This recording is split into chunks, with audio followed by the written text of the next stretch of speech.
दोस्तों, आज आप देखने वाले हो बर्लिन सीजन 1 के एपिसोड नंबर 3 को। और अगर आप इस सीरीज के एपिसोड 1 और 2 को देखना चाहते हैं तो उसका लिंक आपको डिस्क्रिप्शन में मिल जाएगा। तो चलें बिना टाइम वेस्ट किए बढ़ते हैं वीडियो की जानिब। तो एपिसोड 3 में बर्लिन अपना प्लान समझा रहा होता है, तभी ब्रूस खड़ा होता है और बर्लिन की फ्रिज से शैंपियन की बोतल उठा लेता है। बर्लिन कहता है आपको शैंपियन पसंद है, जिसके जवाब में ब्रूस कहता है हाँ मुझे शैंपियन काफी पसंद है। तो बर्लिन कहता है फिर देरी किस बात की, अभी बोतल को खोलिए और पी जाइए। ब्रूस कहता है नहीं, वो इसे बाद में पी लेगा। लेकिन बर्लिन उससे कहता है प्लान समझाने में देरी हो रही है, प्लीज बोतल खोलिए और पी जाइए। और इसके बाद बर्लिन एक ग्लास लेकर उसमें शैंपियन उड़ेलता है और उसे ब्रूस को देता है। इसके बाद एक और ग्लास और फिर एक और ग्लास। इस तरह बर्लिन जबरदस्ती पूरी बोतल उसे पिला देता है और उससे कहता है ये कोई स्कूल की क्लास नहीं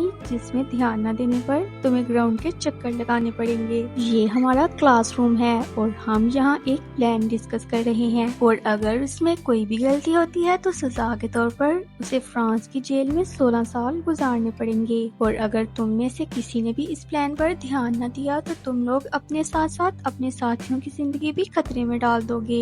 बर्लिन अपनी टीम को बताता है कि एक शख्स है जिसने हमारे साथ मिलकर बहुत चोरियां की हैं, और उनका मानना है चोरी सिर्फ एक चैप्टर नहीं बल्कि पूरी एक किताब है। दोस्तों जरा कमेंट करके बताना मुझे बर्लिन किसकी बात कर रहा है। कैमरॉन पूछती है तो वो हमारे साथ स्टोरी में क्यों नहीं है। बर्लिन कहता है कि वो इस वक्त एक दूसरी बहुत बड़ी चोरी को प्लान कर रही है और वो चोरी भी बहुत जबरदस्त होने वाली है। बर्लिन कहता है कि हमने इस स्टोरी में तजुर्बेकार चोर इसलिए नहीं लिए क्योंकि तजुर्बे के साथ आता है घमंड, और घमंड सिर्फ हम पर जचता है। मैं आपको दुनिया का सबसे बेहतर चोर बनाऊंगा। अब कैला बताती है कि मैं उनके खाली कमरे की सीसीटीवी फुटेज की रिकॉर्डिंग को लूप पर चला दूंगी। और इसके बाद कैमरॉन और रॉय अपने कपड़े बदलकर अंदर जाएंगे, जिसके बाद हम सेफ के पीछे वाले चैम्बर की दीवार को काटेंगे जिसने सारी दीवारों को आपस में जोड़ रखा है। और ये दीवार 60 टन की स्टील की दीवार है जिसे काटने के लिए हम ऐसे धागे यूज करेंगे जो हीरे जैसी सफाई से काटेंगे। ये दुनिया का सबसे बेहतरीन कटर होगा।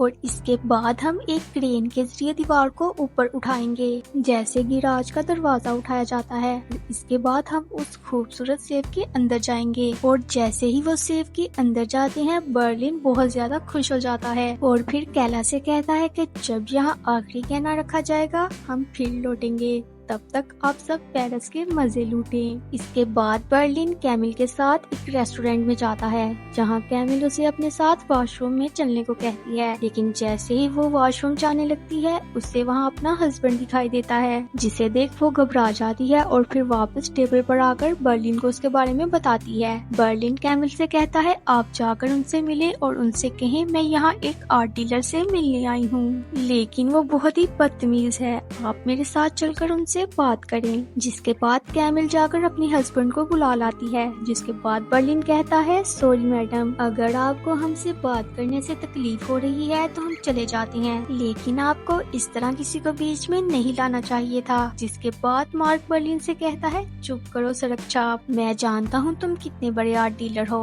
और इस वक्त तुम अपनी औकात से ज्यादा बोल रहे हो। यहाँ बर्लिन का दिल चाह रहा था कि वो फोन उठाए और उसका काम तमाम कर दे, लेकिन वो गुस्सा पी जाता है और फिर वहाँ से चला जाता है। जिसके बाद हम दोबारा से कैमिल को बर्लिन के साथ देखते हैं। कैमिल कहती है मैं बहुत ज्यादा डर गई थी। कैमिल अपना सारा टाइम बर्लिन के साथ गुजारना चाहती थी, लेकिन अपने हस्बैंड को धोखा देने पर उसे बुरा भी लग रहा था। दूसरी तरफ बर्लिन की टीम अपनी शाम एंजॉय कर रहे थे जहाँ डैमियन को उसकी वाइफ की कॉल आती है। डैमियन अपनी वाइफ से कहता है कि वो इस वक्त पेरिस में अपने स्टूडेंट्स के साथ है और जैसे ही कोर्स पूरा होगा हम दोबारा से पेरिस घूमने आएंगे जैसे 20 साल पहले आए थे। जिस पर उसकी वाइफ कहती है हमारा अब अलग हो जाना ही बेहतर है क्योंकि तुम्हारे इंटरनेशनल कोर्सेज और क्लासेस खत्म ही नहीं होती। ये बात सुनकर डैमियन अफसुर्दा हो जाता है, जिसके बाद उसकी वाइफ उसे दोबारा फोन ना करने का कहकर कॉल काट देती है। अब डैमियन टेबल पर जाता है तो बाकी लोग उसे अपने साथ बार में चलने का कहते हैं, लेकिन वो इनकार कर देता है। कैमरॉन समझ जाती है कि जरूर कोई मसला है, इसलिए वो डैमियन के साथ ही रुकती है। है और बाकी लोग चले जाते हैं। अब बार में जाते हुए ब्रूस रॉय से कहता है कि मैंने जिससे बाइक ली थी वो बार बार मुझे कॉल्स कर रहा है, कम से कम मुझे ये तो बता दो मेरी बाइक है कहाँ, क्योंकि उन्होंने मुझे धमकी दी है कि अगर मैंने बाइक वापस ना की तो वो मेरा पासपोर्ट पुलिस को दे देंगे। रॉय कहता है तो क्या हुआ, पासपोर्ट तो नकली है। लेकिन कैला कहती है पासपोर्ट तो नकली है लेकिन उस पर लगी तस्वीर तो असली है और वो फेस रिकॉग्निशन के जरिए ब्रूस को पकड़ सकती हैं। और इस बात पर रॉय कहता है वो बाइक फादर के गुंडों के पास है। अब रात को कैमरॉन डेमियन से पूछती है क्या आपका अपनी वाइफ से झगड़ा हो गया है। डेमियन कहता है उसने मुझे छोड़ दिया, जिस पर कैमरॉन कहती है हो सकता है उन्हें नया प्यार मिल गया हो इसलिए उन्होंने आपको छोड़ दिया, शायद मैं गलत हूँ लेकिन मैं सही भी हो सकती हूँ। डेमियन कहता है तुम इस बात को यहीं खत्म कर दो, कैमरॉन खुद इन सब से गुजर चुकी थी इसलिए वो अपसेट हो जाती है और रोने लगती है। दूसरी तरफ बर्लिन और कैमिल इंटीमेट होते हैं और इसके बाद वो एक दूसरे से बातें कर रहे होते हैं। तभी कैमिल को उसके हस्बैंड की कॉल आती है, जिसके बाद उसका हस्बैंड उससे कहता है मैं घर आया तो तुम घर पर नहीं थी, तुम्हारा लैपटॉप खुला हुआ था और मैंने तुम्हारे सारे लव मेल्स पढ़ लिए हैं, मैं जानता हूँ वो तुम्हें कैसे स्पेशल फील करवाता है और उसका नाम पढ़कर मुझे मालूम हुआ कि ये वही रेस्टोरेंट वाला आदमी है। कैमिल कहती है मैं तुमसे मिलकर सब बता दूंगी, जिसके बाद वो कॉल काट देता है और इसके बाद कैमिल बर्लिन को बताती है कि उसके हस्बैंड को हमारे रिलेशनशिप के बारे में पता चल चुका है। जिसके बाद बर्लिन रूम से बाहर आता है। बर्लिन बहुत ज्यादा खुश था, वो कहता है साला मुझे सड़क छाप कह रहा था, अब पता चलेगा सड़क पर कौन है।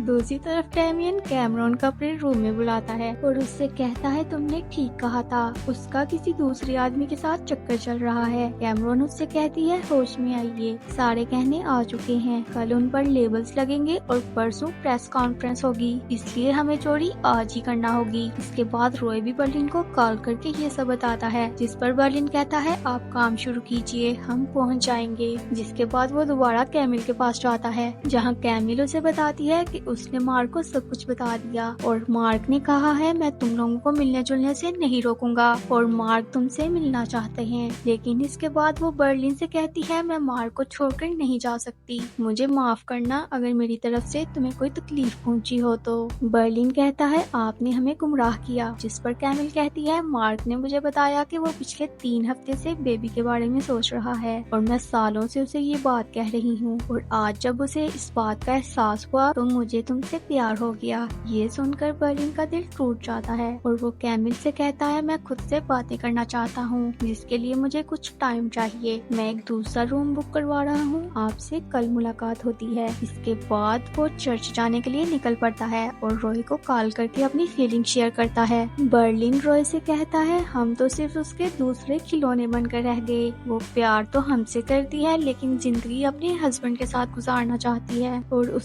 सड़क छाप आदमी ने मुझे अपनी बीवी से प्यार करने का लाइसेंस दे दिया है और मुझे घिन आती है ऐसे फ्रेंच कपल से। इसके बाद वो रॉय से क्लोरोफॉर्म बनाने के लिए सामान अरेंज करने का कहता है ताकि उसे पता चले कि उसने किससे पंगा लिया है। रॉय ने पहली दफा बर्लिन को इतने गुस्से में देखा था जिस पर वो डर रहा था और इसी के साथ ये एपिसोड यहीं पर खत्म हो जाता है। दोस्तों अगर आप इस सीरीज के बाकी एपिसोड्स को भी देखना चाहते हैं तो जल्दी से इस वीडियो को लाइक कर दें और मेरे चैनल को सब्सक्राइब कर दें और साथ ही साथ बेल आइकन को प्रेस कर दें ताकि मेरी तमाम वीडियोस आप तक पहुंचती रहें।